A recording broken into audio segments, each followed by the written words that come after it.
अरे कमला, कहाँ जा रही है तू? कुछ नहीं साहब, घर का सारा काम हो गया था तो मैं घर जा रही थी। अच्छा, तू घर जा रही थी। बहुत तेज बन रही है ना तू अपने आप को। ये बता तूने छुपा क्या रखा है ये? कुछ नहीं साहब, कुछ भी नहीं है। अच्छा कुछ नहीं है, चुपचाप दिखा क्या है ये। साहब मैं कह तो रही हूँ कुछ भी नहीं है। साहब मुझे लेट हो रहा है, मुझे दूसरे घर पे भी जाना है काम करने के लिए, मैं चलती हूँ। देख, शांति से मान जा, वरना खुद निकाल के देख लूंगा क्या है ये। निकाल चुपचाप। नहीं नहीं साहब।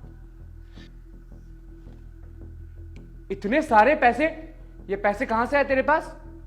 कुछ नहीं साहब, ये मेरे ही पैसे हैं। अच्छा, तेरे पैसे हैं। तू क्या मुझे पागल समझती है क्या? जब तू ये पैसे मेरे भैया के कमरे से चोरी कर रही थी ना, मैंने सब देख लिया था।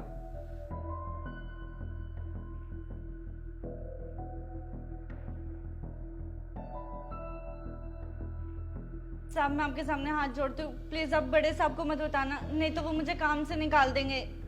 अरे अरे, तू घबरा क्यों रही है? मैं हूं ना तेरे साथ। देख, तुझे जितने पैसे चाहिए ना, मैं तुझे दूंगा। बस मेरी एक शर्त है, तुझे मेरा एक काम करना पड़ेगा। काम है? साहब मैं सारे काम कर दूंगी, बताओ क्या करना है। बस बस, ज्यादा कुछ नहीं, मेरे साथ एक रात सोना है तुझे। साहब आप ये कैसी बातें कर रहे हैं, मैं ऐसी औरत नहीं हूँ, वो तो मेरी मजबूरी थी इसलिए मैंने ये पैसे चुराए थे। बस बस, ये ड्रामेबाजी मुझे मत दिखा। जितना मैंने तुझसे कहा है तू बस वो कर, वरना बता जाऊं भी भैया के पास, बताऊं कि तूने उसके तकिए के नीचे पैसे चुराए हैं? बता, जाऊं? नहीं साहब, प्लीज अब बड़े साहब के पास मत जाइए, आप जैसा बोलेंगे मैं वैसे करूंगी। बहुत बढ़िया कांता, भले ही देर लगी हो, लेकिन तू मेरी बात मान तो गई। चल अब मेरे साथ चल तू। छोटे,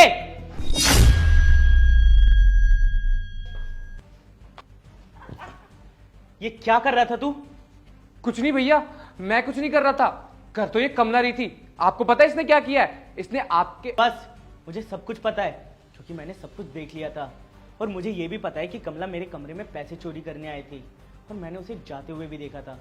मैंने फिर भी उसे कुछ क्यों नहीं कहा, क्योंकि ये पैसे उसने अपने लिए नहीं, ये पैसे उसने अपने बच्चे के लिए चुराए थे, क्योंकि उसके बच्चे की तबीयत खराब है। और ये बात मैंने एक दिन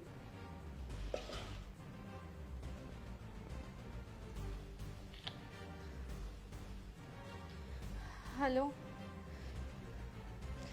डॉक्टर साहब, आप प्लीज मेरे बच्चे का इलाज मत रोकिए, मैं कहीं से भी कुछ भी करके 1 लाख रुपए लेकर आऊंगी, पर आप उसका इलाज मत रोको। हाँ मैं शाम तक 1 लाख रुपए ले आऊंगी। ठीक है डॉक्टर साहब।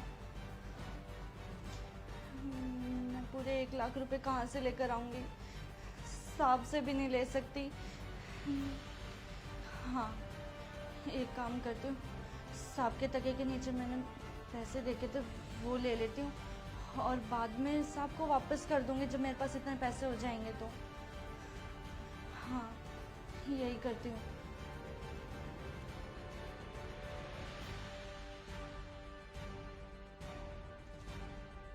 और कमला, तुम अगर तुम्हें पैसे ही चाहिए थे तो तुम मुझसे डायरेक्ट आके मांग लेती। अरे मैं तुम्हें मना थोड़ी करता, आखिरकार तुम मेरे यहाँ 5 साल से काम कर रही हो, और इतना तो मेरा हक बनता है ना कि तुम्हारी जरूरत के समय मैं तुम्हारे काम आ सकूं। साहब मुझे माफ़ कर दो, मुझसे बहुत बड़ी गलती हुई है साहब, मुझे ऐसे पैसे चोरी नहीं करने चाहिए थे।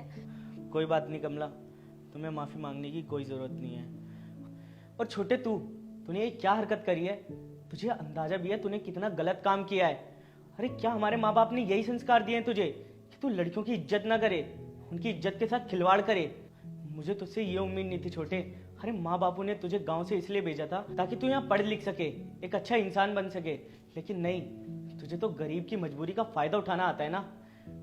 छोटे, अब और नहीं, मैं तुझे और यहाँ नहीं देख सकता, और मैं माँ से कॉल करके बता भी दूंगा कि उनके छोटे बेटे ने क्या किया है। और ये पैसे इधर दे, निकल जाए यहाँ से। और कमला, तुम ये लो पैसे, और अगर तुम्हें और पैसों की ज़रूरत होगी तो तुम बेझिझक मुझसे आके कह सकती हो। तुम बस आराम से अपने बच्चे का इलाज करवाओ, और हाँ, तुम्हें काम पे भी आने की कोई ज़रूरत नहीं है। जब तुम्हारा बच्चा बिल्कुल ठीक हो जाए, एकदम स्वस्थ हो जाए, तो तुम काम पे आ सकती हो। धन्यवाद साहब आपका, आपने मेरे बच्चे के बारे में सोचा। कोई बात नहीं कमला, तुम हमारे यहाँ इतने सालों से काम कर रही हो और आज तक कभी शिकायत का मौका नहीं दिया, और ये तो हमारा फ़र्ज़ बनता है ना कि तुम्हारे बुरे वक्त में हम तुम्हारी मदद कर सके। तो तुम आराम से जाओ और अपने बच्चे का इलाज करवाओ। ठीक है साहब।